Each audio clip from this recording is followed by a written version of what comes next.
హరి ఓం శ్రీ గురుభ్యో నమః. హరి ఓం.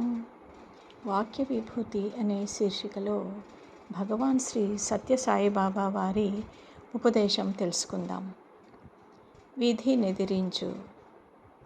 ప్రేమాత్మ స్వరూపులారా, మీ చుట్టూ ఉన్న పరిస్థితుల ప్రభావంతో మీరు కృంగి కృశించే స్థితికి చేరుకుంటారు. కానీ మీరు ఈ స్థితిలోనే విచక్షణ జ్ఞానం అనే ఖడ్గాన్ని వెలికి తీయాలి. అది మీలో దైవశక్తి అనే పేటికలో దాగుని ఉంది. అందువల్ల దైవశక్తిని మేల్కొల్పాలంటే ఆ పేటికను తెరవగలిగే శక్తిని పుంజుకోవాలి. దీనికోసం మీలోని గుణ సంపద ఉపయోగపడుతూ దైవశక్తి అనే పేటిక తాళం చెవి మీకు అప్పగిస్తుంది.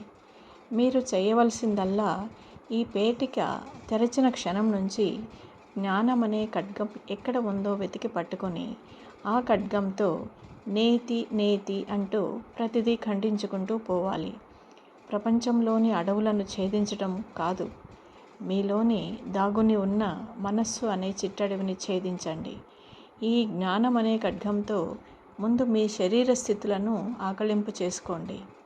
నీలోని కౌమారం తొలగిపోతే బాధపడ్డా యవ్వనం ఎన్నాళ్ళో ఉండడం లేదు.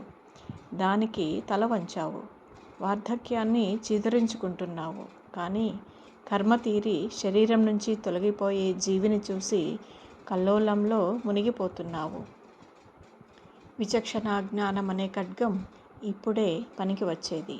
దీన్ని నీ చేత ధరించి పద్మవ్యూహంగా మారిన నీ మనస్సు అనే ప్రపంచంలోకి పరుగులు పెట్టు.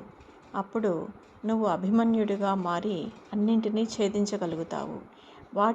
నాటి అభిమన్యుడు జ్ఞానం అనే ఖడ్గాన్ని జారవిడుచుకున్నాడు కాబట్టి బ్రతికి బట్ట కట్టలేకపోయాడు. నేటి అభిమన్యుడికి మాత్రం నేను ఆఖరి నిమిషం వరకు తోడుండి మీ పోరాటాన్ని విజయవంతం చేస్తాను.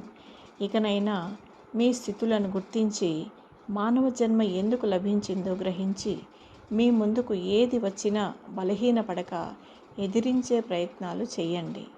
తదాస్తు తదాస్తు తదాస్తు.